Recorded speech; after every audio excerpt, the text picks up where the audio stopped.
ఈరోజు అనంతపురం నగరపాలక సంస్థ పాలకవర్గం అనేది పూర్తిగా చేతులెత్తేసి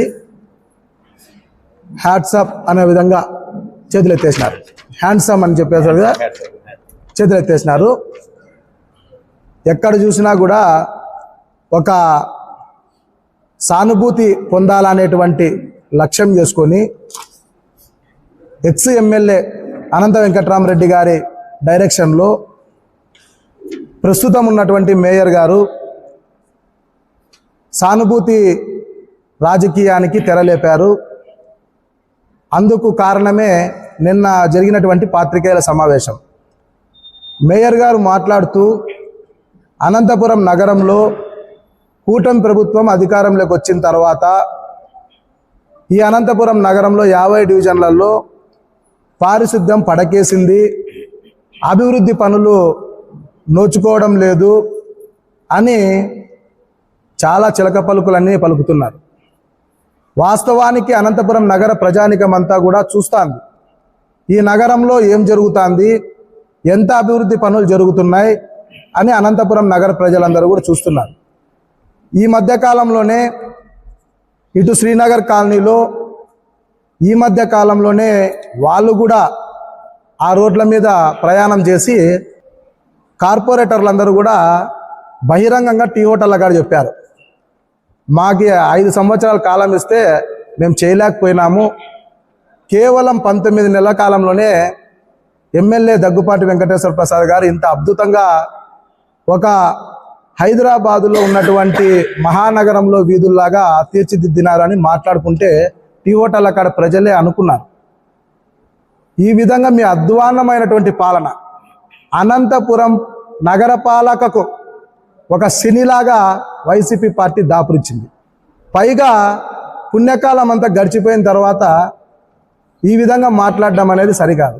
ఇవాళ దగ్గుపాటి వెంకటేశ్వర ప్రసాద్ గారు ఎమ్మెల్యేగా గెలిచిన తర్వాత దాదాపు ఇక్కడ ఈ మొత్తం ఈ ప్రొఫార్మర్లోనే మొత్తం టోటల్ అన్నీ కూడా పేపర్కి కూడా ఇచ్చాం. గతంలో కూడా సీసీ రోడ్లు విపరీతంగా కొన్ని కోట్ల రూపాయల సీసీ రోడ్లు జరుగుతున్నాయి. ఇండిపెండెంట్గా పోటీ చేసి గెలిస్తే కార్పొరేటర్లు మీరు ఇండిపెండెంట్ అభ్యర్థులు మీకు రూపాయి కూడా ఇచ్చేది లేదని చెప్పి 4 సంవత్సరాల 6 నెలలు వాళ్ళకి నరకయాతన చూపించినారు వైసీపీ పాలకులు. ₹1 ఫండ్ లే వాళ్ళకి. అంటే వాళ్ళ అనంతపురం నగరంలో లేరా? వాళ్ళు ప్రజలు కాదా? వాళ్ళ కష్టాలు వీళ్ళకి పట్టవా? ఈరోజు కేవలం 4 నెలల్లో ఇండిపెండెంట్ వాళ్ళ డివిజన్లలో ఒక్కొక్క డివిజన్లో ₹1 కోటి వరకు జరిగింది. ఉన్న రోడ్లన్నీ కూడా సీసీ రోడ్లు వేసేసారు, కాలువలు వేసేసారు. ఆ విధంగా అభివృద్ధి జరుగుతుంది. ఇవన్నీ నగర ప్రజలందరూ కళ్ళకు కట్టినట్లు సోమనాథ్ నగర్ రోడ్డు ఎప్పుడు వర్షాలు వచ్చినా ఆడ వరి చెట్లు నాటి నిరసన తెలియజేసేవాళ్ళు ప్రజలు. ఈరోజు బ్రహ్మాండమైన రోడ్డు ఉంది. రుద్రంపేటకు వెళ్ళే రోడ్డు అయితే మీరందరూ పాత్రికేయ మిత్రులు కూడా చూసింటారు. మీ 2 వీలర్లే పోలేక ఇరక్కపోయి కింద పడినటువంటి పరిస్థితులు ఉన్నాయి. ఈరోజు అంత అద్భుతంగా ఉంది. ఇవన్నీ వైసీపీ పాలకులకు కానీ ఈ నగరం మేయర్కి కానీ కనపడ్డంలా. వాళ్ళకి అధికారం పోతుందనేటువంటి ఒక యావదప్ప నగర డెవలప్మెంట్ మీద వాళ్ళకి నిజంగా చిత్తశుద్ధి కనపడడం లేదు. అందుకనే నగర ప్రజలందరూ కూడా ఒక్కటే మాట చెప్తున్నారు, అనంతపురం నగరపాలకకు పట్టినటువంటి శని విముక్తి జరుగుతుంది. వీళ్ళు ఎప్పుడు పోతారా, ఎప్పుడు ఎలక్షన్లు వస్తాయా? ఖచ్చితంగా కూటమి ప్రభుత్వం అధికారంలోకి ఏ విధంగా అయితే వచ్చిందో అదే స్ట్రైక్ రేట్తో 100% స్ట్రైక్ రేట్తోనే నగరపాలికలో 50 మంది కార్పొరేటర్లు కూడా కూటమి అభ్యర్థులు గెలవబోతున్నారని తెలుసుకొని ఇవాళ సానుభూతి రాజకీయాలకు తెరలేపుతున్నారు. మీ యొక్క ఎత్తులు జిత్తులు ఈ అనంతపురంలో సాగవు. ఎందుకంటే ఇక్కడ 2025-26 ఎన్క్యాప్లో 15 కోట్ల వర్కులు ప్రారంభం చేస్తే 15 కోట్ల వరకు కూడా ఫుల్ఫిల్ అయిపోయింది. అదేవిధంగా జల్ జీవన్ మిషన్ కింద కూడా 14,70,00,000 వరకుతో ప్రారంభం చేసి జల్ జీవన్ మిషన్ ద్వారా కూడా సురక్షిత మంచినీరు అదేవిధంగా వాడుకకు నీరు కూడా తీసుకోవడం జరుగుతుంది. డంపింగ్ యార్డు కోసము 12,21,00,000 రూపాయలు మంజూరైతే దాదాపు 80% పనులు పూర్తి చేసి డంపింగ్ యార్డు కూడా పరిశుభ్రం అయ్యేటువంటి ప్రక్రియ శ్రీకారం చుట్టడం జరిగింది. మున్సిపల్ జనరల్ ఫండ్స్ దాదాపు 133 వర్కులకు శ్రీకారం చుడితే 35,64,00,000 రూపాయలు ఇవాళ నగరపాలక సంస్థ నుండి కూడా పనులు చేసి 133 వర్కులు కూడా కంప్లీట్ చేసినటువంటి చరిత్ర మరి కూటమి ప్రభుత్వానికే దక్కుతుందని చెప్పి కూడా మేము తెలియజేస్తున్నాం. జెడ్పీపీ గ్రాంట్స్ అంటే 15th ఫైనాన్స్ కింద 32 వర్కులు మేము ప్రారంభం చేస్తే 2,05,00,000తో 27 వర్కులు ఆల్రెడీ కంప్లీట్ అయ్యాయి. మిగతా 5 వర్కులు కూడా జరుగుతూ ఉన్నాయి. MNRGES పంచాయతీలో కూడా 54 వర్కుల్లో దాదాపు 6,97,00,000 వర్క్ కూడా చేయడం జరుగుతుంది. నారాయణపురం పంచాయతీలో దాదాపు ఆ వంతెన కూడా పూర్తి చేయడం జరిగింది. ఈ విధంగా మొత్తం టోటల్గా 151 కోట్ల వరకు అనంతపురం నగరపాలక సంస్థలో జరిగితే ఈ ప్రథమ పౌరుడు మాట్లాడతాడు, పచ్చి అబద్ధాలు మాట్లాడుకుంటా జగన్మోహన్ రెడ్డి గారి కన్నా మించిపోయి నేను అబద్ధాలు ఆడగలను, నాకు ఇవ్వండి అవార్డు అనే పద్ధతుల్లో ఆయన మాట్లాడుతుంటే ఎంత హాస్యాస్పదం ఉందంటే అంత హాస్యాస్పదం ఉంది.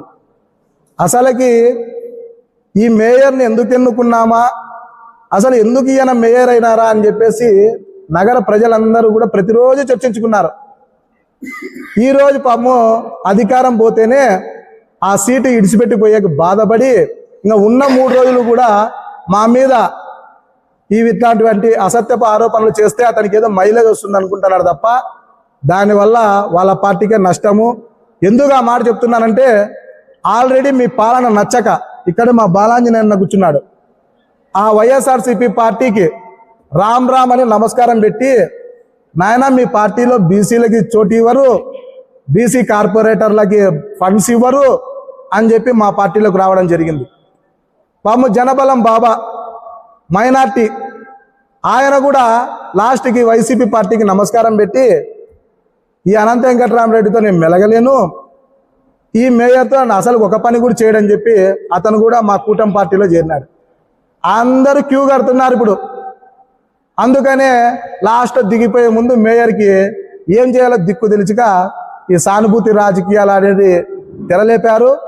ఇంకా మీ పదవీ కాలం అయిపోయింది, మీ పార్టీ పని అయిపోయింది, ఇంకా మీరు ఇంటికి వెళ్ళుకొని ఇంట్లో ప్రజలే మిమ్మల్ని కూర్చోబెట్టే పరిస్థితి తెచ్చుకున్నారు. కాబట్టి ఇటువంటివన్నీ కూడా ఈ ఎత్తులు జిత్తులు సాగవని చెప్పి తెలియజేస్తున్నాం. అనంతపురం నగర ప్రథమ పౌరుడికి వాళ్ళ పాలకవర్గంలో ఉన్నటువంటి కార్పొరేటర్లకి మీ అందరికీ కూడా ఒకటే తెలియజేస్తున్నాం.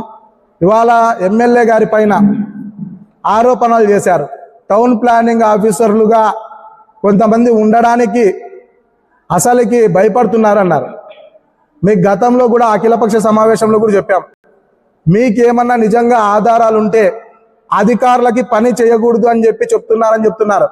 ఎవరన్నా ఒక్క అధికారితో మీరు చెప్పించండి, మేము ఫోన్ చేసి పనులు చేయొద్దని ఏమన్నా చెప్తున్నామా అని.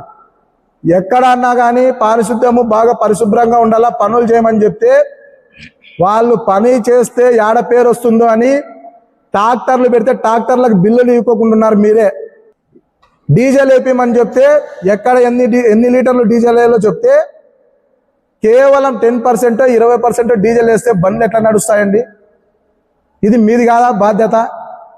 బ్లీచింగ్ పౌడర్ ఇప్పిండయా అంటే ఏదో గోధపిండి పౌడర్ మాదిరి అవి ఇప్పించేసి పని చేయనివన్నీ ఇచ్చి పనులు చేయమని చెప్తారు. పారిశుద్ధ్య కార్మికులకు చీపుర్లు ఇవ్వరు, వాళ్ళు తొడుక్కుండే గ్లౌజులు ఇవ్వరు, అవి దొబ్బేటువంటి బండ్లకి చక్రాలు ఊడిపోతా అంటే పట్టించుకోరు, దానిలోకి ఇంత గ్రీజు పెట్టాలా. వర్కర్లు చనిపోతే కారుణ్య నియామకం కింద వెంటనే పనిలోకి వాళ్ళ ఇంట్లో కుటుంబ సభ్యులను ఎక్కించుకునేటువంటి ప్రక్రియ ఉండే. ఈ వైసీపీ పాలకవర్గం వచ్చిన తర్వాత ఈ పొద్దుటికి చనిపోయిన కుటుంబాలలో వాళ్ళ కుటుంబ సభ్యులు ఒక్కరిని కూడా తీసుకోలే. ఇవన్నీ తప్పులు మేము పెట్టుకొని ఇవాళ కూటమి ప్రభుత్వం పైన మీరు మాట్లాడడానికి మీకు నేరు ఎలా వస్తుందో చెప్పాలని చెప్పేసి కూడా మేము అడుగుతున్నాం. ఇవన్నీ కూడా ప్రజలకు తెలుసు, అందుకనే ప్రజలందరూ కూడా ఉన్నారు, ఓపికగా ఉన్నారు. రాబోయేటువంటి ఎన్నికల్లో మీ ఫ్యాన్ గుర్తుకి ఆ 3 రెక్కలు 4 రెక్కలు ఉండే ఫ్యాన్లు అన్ని కూడా రెక్కలు ఇరిసి పక్కా బారేస్తారు.